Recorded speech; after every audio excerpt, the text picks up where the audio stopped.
Gary Lewis, Paula McKenzie. Recording, so just move this.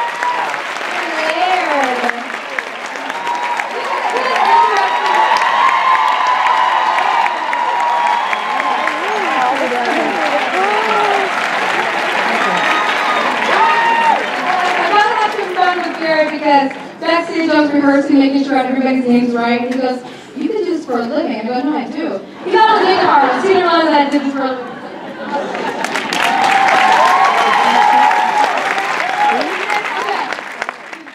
Get it to wherever you want it to be. In terms of Zoom. Whatever you think.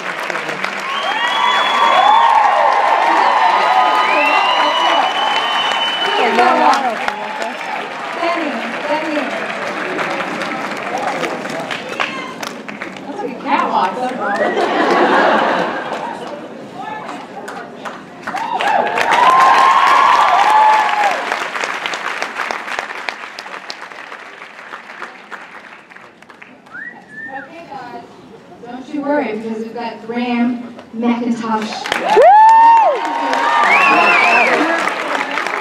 Your Lord, the Lord Chieftain.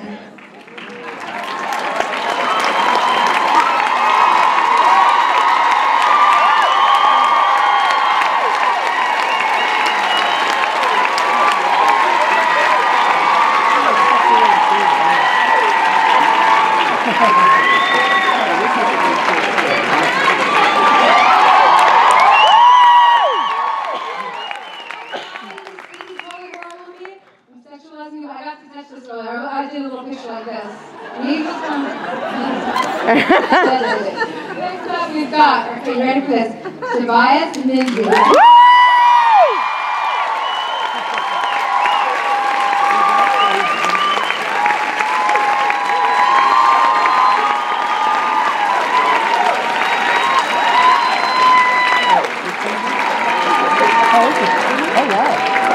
Double duty, hardworking, playing. Frank, you have to blackjack. You're very, very busy man there. With a drink. Yes. With a drink. Okay, now we've got Sam Hewen. You're going to have me screaming.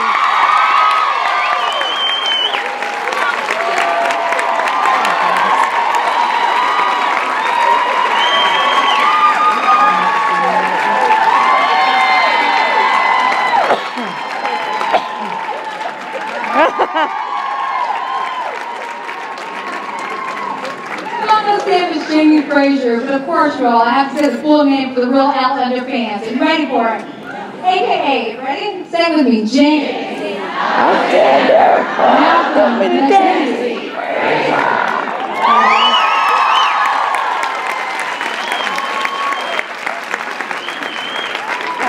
The lady of the hour, whose dress I would like to steal if I could get it.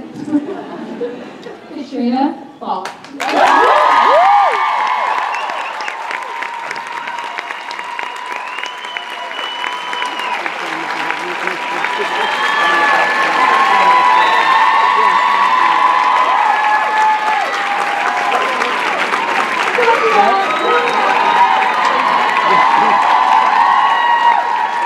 Why is it not in focus? Here we have Miss Claire Beach and Randall Frazier. We've got one more. The vision would not have been executed without this man, Ronald D. Moore.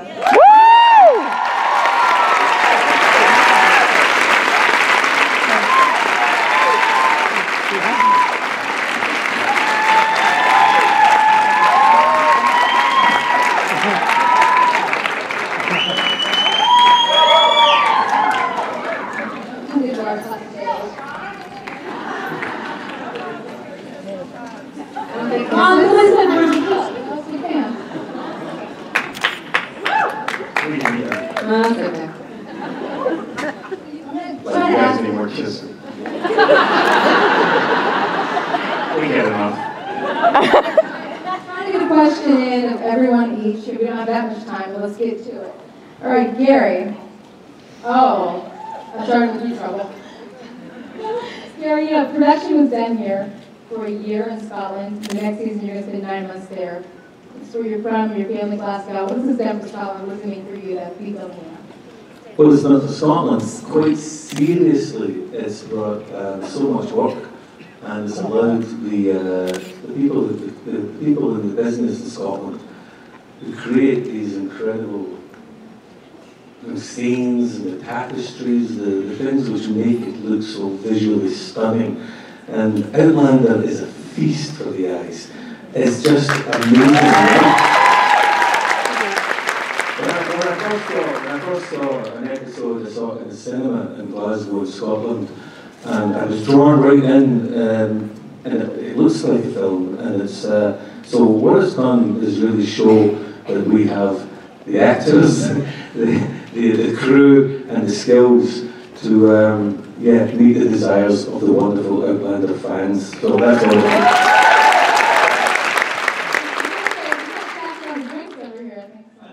We got our drinks, we weren't told we could actually bring our drinks, so we're not going to share either. Yeah, I figured as much. Thank you. Cheers. Going straight down the line. Lasse, for you, what is it about the character that you think is so polarizing? Because some people love to hate your character. Yeah, I got that. She's lovely, that's right. She's also full of surprises, so you're going to see a bit of that in the second half of the first season. She was mostly playful and kind of coy and kind of fishing for more information with Claire at first, and now she's going to show to be a bit of a different person than she was, so it's kind of exciting. Are you guys ready for it? Fran, you've been a hobbit, you've been an Outlander. And he's a I'm a dwarf. A dwarf is considerably larger than a hobbit. And his feet aren't as hairy. I've got to say, both have very strong fan bases. When I hosted the first Outlander panel, I felt like I had a new family. Not my E family, my NBC family, the Outlander family, because everybody was reaching out. What's the difference between the fan base, and what's the most interesting encounter you had with the Outlander fan? Oh, dear God. Yes, some of you may know the answer. Well, actually, to be honest with you, having done The Hobbit, and you think Tolkien fans and all the rest of it, just the biggest fans ever. But I have to say, in all honesty, that Outlander fans exceed that. They do in a really lovely way as well. Most of the time. The passion shown for it. And I've said before that I think the key difference between the world of Tolkien and the world of Diana's books is that Diana's books are set in a real world, a real place that we can actually visit and spend time in. Whereas, the Dwarf Kingdom of Erebor remain off the maps, sadly. But the fans have been absolutely fantastic, and all the encounters I've had with fans, including the most extraordinary encounter, which was. What phrase tell? You're not going to have this. You're talking. Most of the phrases you kind of have. Well, I think she accidentally lay down. She got kind of tired and decided to have a lie down. It just happened to be underneath my kilt.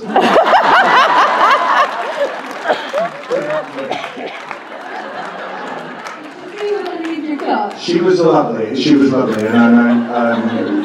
seriously, I mean, it was done in good fun, and it was an interesting. Look at Sam, look at Sam. She's here tonight.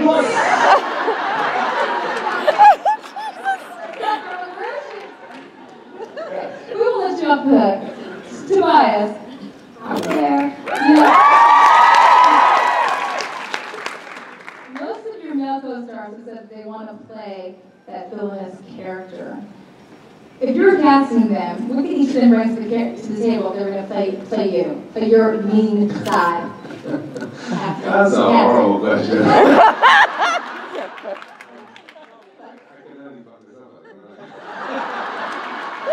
I'm sure they will all be wonderful. Fred, what would you bring to the part of Jack? Size. What? Size.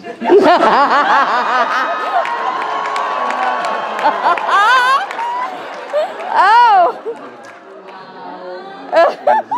Okay, Sam, what would you bring to the part of Blackjack? Size?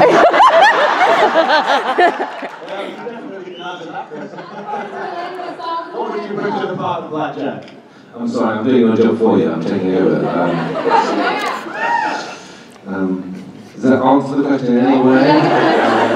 Okay. Hair. I asked the question because Sam said if there was any character he wanted to play, it was yours. Yeah, I mean, Sam would bring hair to the part. Graham would bring no hair to the part. That's the main difference. Gary, what would you bring to the part of Blackjack? I think I'll throw that one back to you. Okay. Hearts. Someone mentioned how much you was asking the question back in. I'm sure they'd be brilliant. Calves. Okay, well, I'd love to see Gary play Blackjack.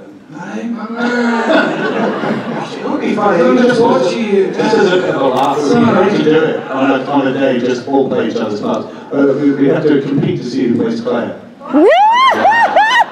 the women were left out. Before I pass it on, is it more fun or more difficult to play? You play two characters, the villainous character or the loving husband? I mean, the boring answer is I really enjoy playing the two, but if I was pushed, I suppose it would have to be. I guess it's got to be Jack, isn't it? Really?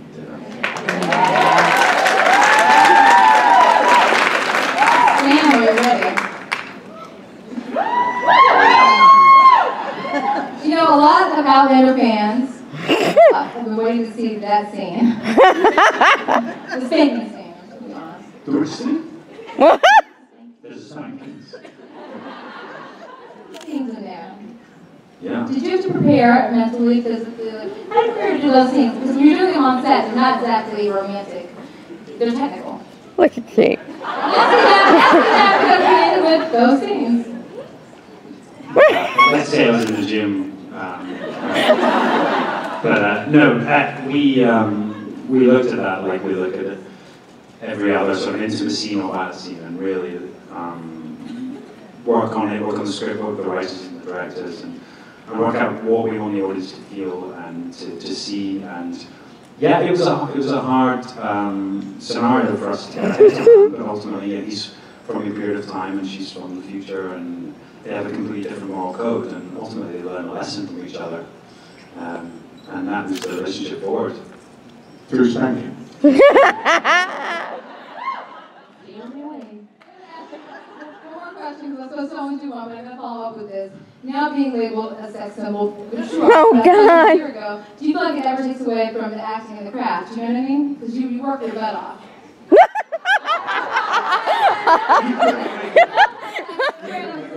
But you know, do you ever feel like it takes away from the work?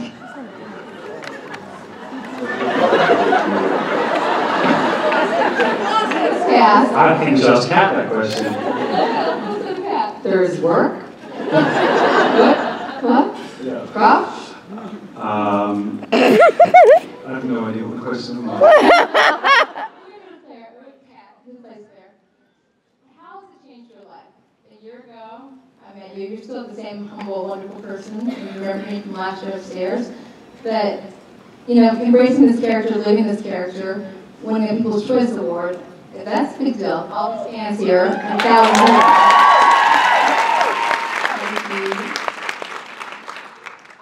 How has it changed my life? Well, only in positive ways. You know, first and foremost, I have this amazing job that I get to do. I have this incredible character I get to play. You know, it opens doors and all those things are wonderful. I have to, you know, I've somehow assumed 1, 2, 3, 4 kind of big brothers who love to take the piss out of me constantly. But no, it's been amazing. I mean, to be part of something that already existed in book form, and there was such an amazing fan base already. But you know, we made this thing that was very different, and it was a new medium, and we wanted to add to this world that already existed. And the fact that everyone got behind it is it's just amazing. To be part of that's great.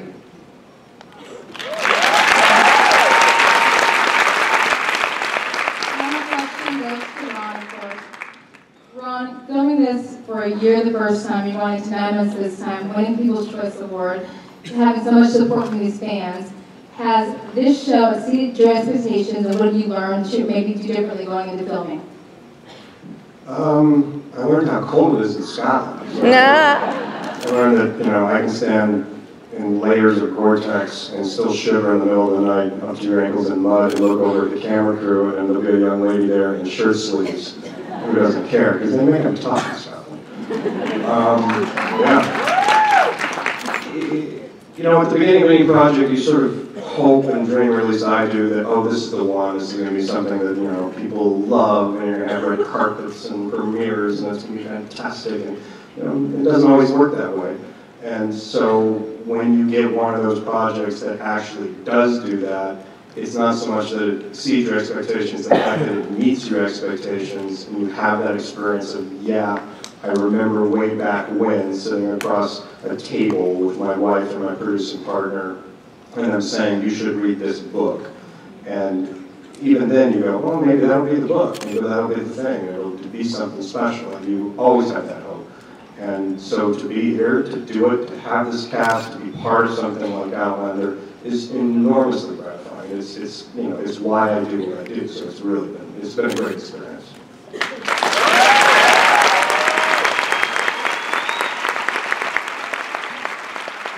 Before we wrap it up, I have 2 things I need to do. I need to give it up to you all, the fans, the audience that are so supportive of the book, of the series. This is awesome that y'all came from all around the world. So thank you.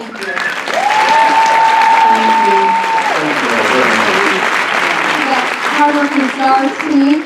And of course, the last thing I have to do is Enu style, which apparently is your style.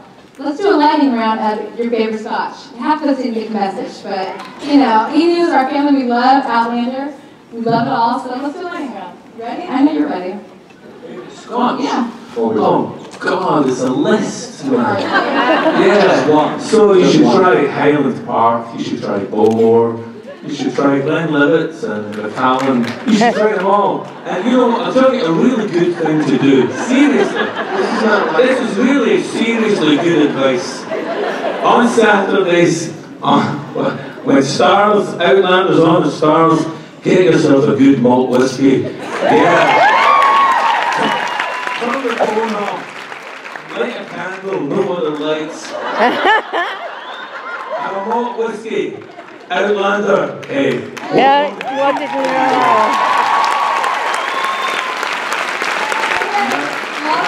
That is an inside look into what it is to sit in the editing room. So I guess I'm more of a champagne kind of girl, but I would just, my list would be a little shorter than Champagne, okay. it would just be a whiskey sour. That's good. Okay, moving on to the man in the kills. Well, I concur with my brother in true Mackenzie fashion. Well, that's a change. Well, you witnessed something here tonight. Yes, Highland Park is my particular favourite. The 18-year-old Highland Park, that's the one I like. What are you bringing down there? What do you recommend? I would go Lefroy. The man with all the hair.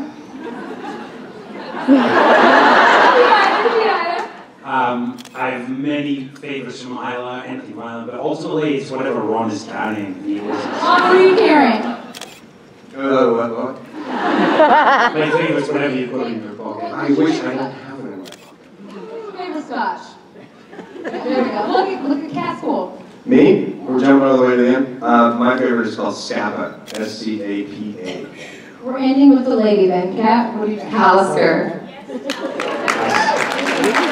I gotta thank you all for being the first audience to see this videos here. First season, second part of season 1, first episode. You're the first people to see it. Thank you for being amazing fans. We are not. Every Saturday, watching the stars.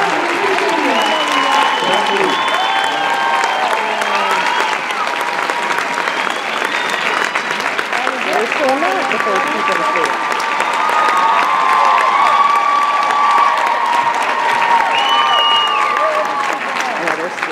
They're escorting them out. Yeah, they're not going to let them stay. It's too many people.